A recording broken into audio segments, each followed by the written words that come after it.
Hello everyone, welcome to my YouTube channel. My name is Evidence, and in today's video I am going to be talking to you about Seattle versus Denver. So I lived in Seattle for the past 2 years and I just moved to Denver like 2 weeks ago. So I'm kind of gonna give you my first impressions of Seattle versus Denver. First, let's begin with the weather. Okay, so everybody knows that Seattle is cloudy. But when I was in Seattle, like, the cloudiness didn't bother me, like it didn't affect me. I know for some people, like, Seattle being cloudy made them moody, so, and Seattle being rainy also made them moody. So, but for me, it didn't affect me at all. Actually, like, I didn't mind Seattle weather at all. And also in the summer, Seattle was actually very warm, so the weather in Seattle didn't bother me. And it wasn't until I moved to Denver like 2 weeks ago that I kind of started noticing, like, oh my gosh, Seattle was really cloudy. Like, when I was in Seattle, I never thought of it as cloudy, but when I moved to Denver, then that's when I noticed that Seattle is very cloudy. I don't know if that makes sense. And the reason why I observed that Seattle is very cloudy after I moved away from Seattle is because here in Denver it has been very, very sunny. Like, when I first moved here like 2 weeks ago, every morning I would wake up and I wasn't expecting the sun, but every day the sun came out. Even right now it is sunny outside, but every single day the sun came out. So I was like, oh my gosh, I can't believe it's possible to have so many consecutive sunny days in October, in the middle of October, because right around now in Seattle, you might get like sun once a week or once a month, so it's like, if you're in Seattle around this time, you're not expecting sunny days, especially not every day. So here, that's kind of one of the things I noticed. Is like, it is very, very sunny here in Denver, way sunnier than Seattle for sure. So the second thing I observed is the road. Seattle is very, very up and down. It's very hilly. I remember when I first moved to Seattle, I was like, oh my gosh, like, this place, they don't have roads, they just have mountains and gravel. Like, that was my thought when I first moved to Seattle, because of how up and down it was. And when I first moved to Seattle, I had one of the older Honda Civics, and whenever I would stop on a slope like this, I would always be worried. Actually, whenever I stop at a slope like this and and take my leg off my brakes, my car will start going backwards, and I have to like put my leg on my gas pedal almost a minute to let it go. Because I had like an older Honda Civic, like 2005 Honda Civic, I think, if I remember correctly. But about a year ago, I bought a Prius, and the Prius doesn't do that. Like, if I stop on a slope like this with my Prius in Seattle, like, it actually holds, after I take my leg off the off the brake, like, it actually holds its own weight, until I press the gas. So that was nice. But here in Denver, it's not very hilly. It's very, very flat. So driving here is like much more smooth. Like, it's crazy to me. Like, I've been driving in Seattle for the past 2 years. Like, driving on flat surface kind of almost feels strange and unheard of for me. Like, it's like, oh my gosh, it's possible to drive on a flat road all the time, because Seattle is just like this. That's kind of like how it is, and Denver is just like this. And speaking of roads, I noticed when I was in Seattle that people drive slower. So if you don't know this, everywhere you go in Seattle, the speed limit is 25 miles per hour. But nobody obeys the speed limit unless you want people to yell at you.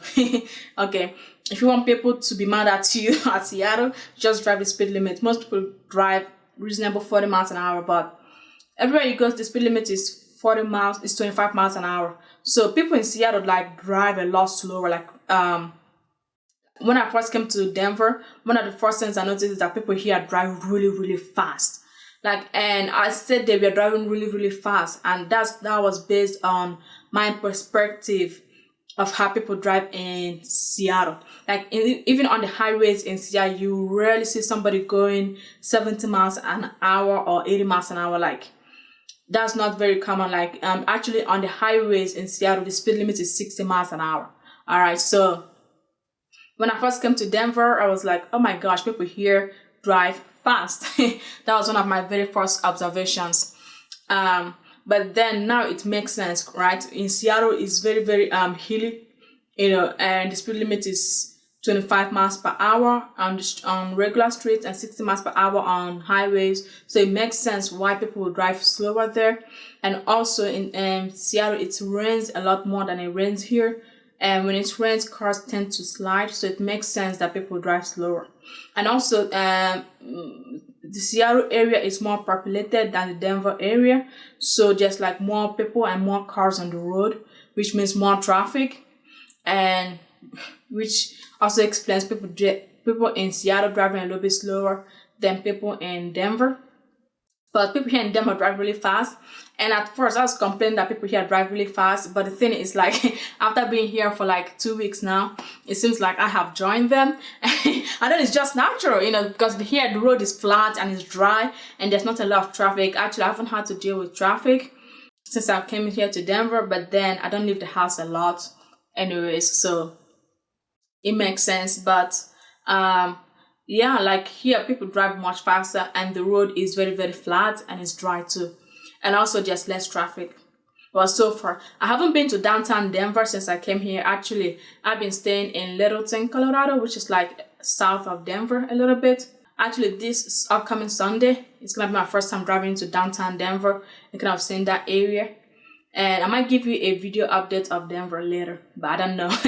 But as of right now, my first observation is like people here drive fast. Well, another thing is like, let's talk about grocery stores. Like Denver has a more diverse grocery store. Like for example, in Seattle, they don't have a Walmart. Okay, when I was moving from Tennessee to Seattle, one of the things that pissed me off was that Seattle doesn't have a Walmart. If you want to go to Walmart and you live in Seattle, you have to drive to Bellevue, which is like 10 to 15 miles from downtown Seattle.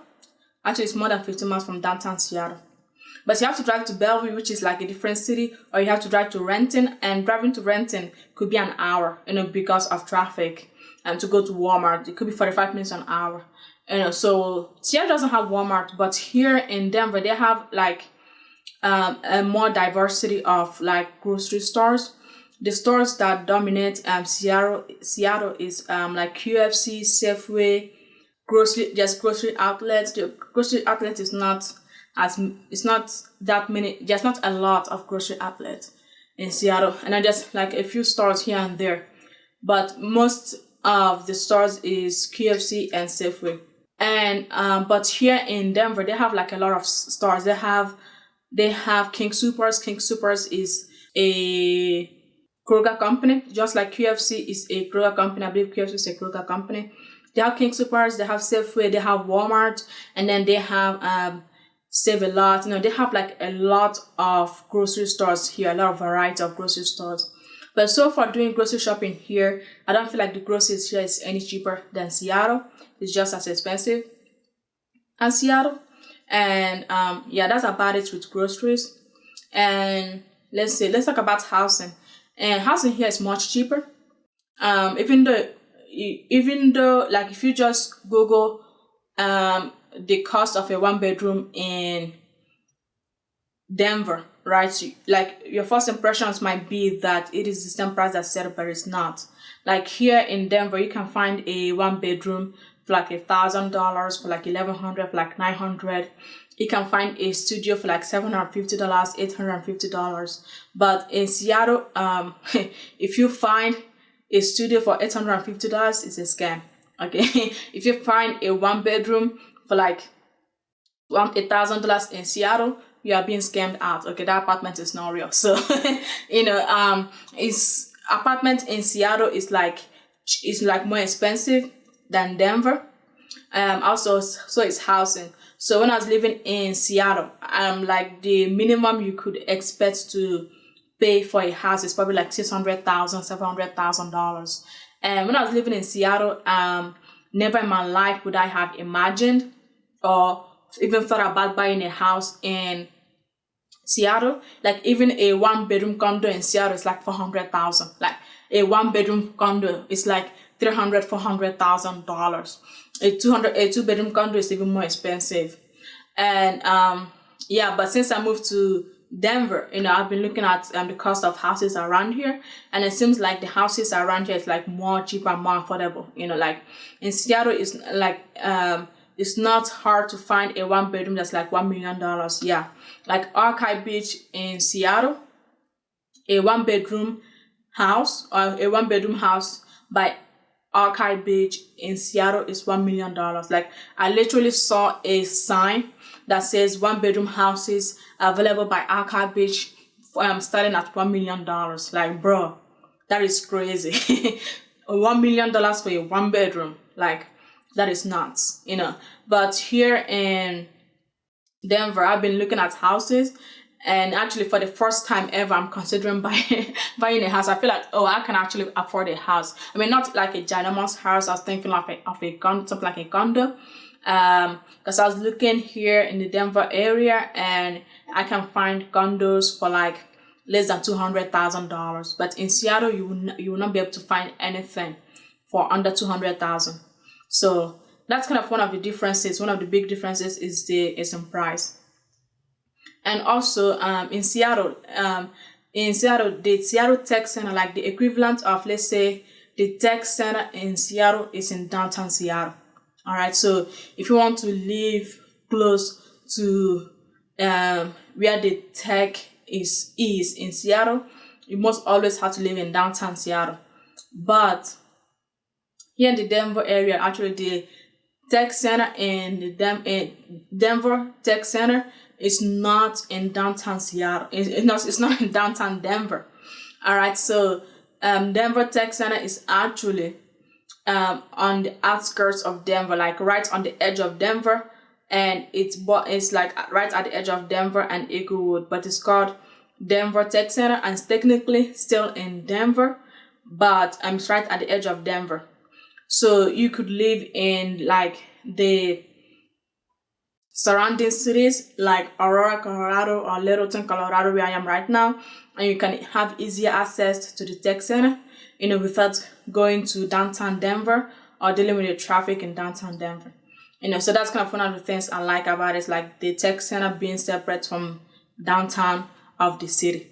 And one of the similarities I've discovered between Denver and Seattle is kind of like mountains. If you like hiking, if you like outdoors, you enjoy both places. Like Seattle itself doesn't have huge mountains for you to hike, but it's within 1 hour and 2 hours to like really good hiking mountains and hiking trails. When I was in Seattle, I did a lot of hiking, and actually one of my friends from my other job introduced me to hiking. So if you are an outdoors person and you want to do hiking, you want to do camping, you want to do skiing, you could you have within a 1 to 2 hour drive or even 3 hour drive, you have easy access to different places to do those outdoor activities. And of course, the famous Mount Rainier is about 3 hours from Seattle.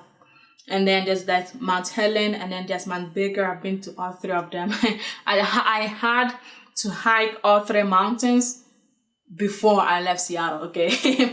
So, and here in Denver too, like you have close proximity to outdoor spaces. So if you want to go hiking, go camping, and go skiing, and do outdoor activities, you have access to that from here in the Denver area.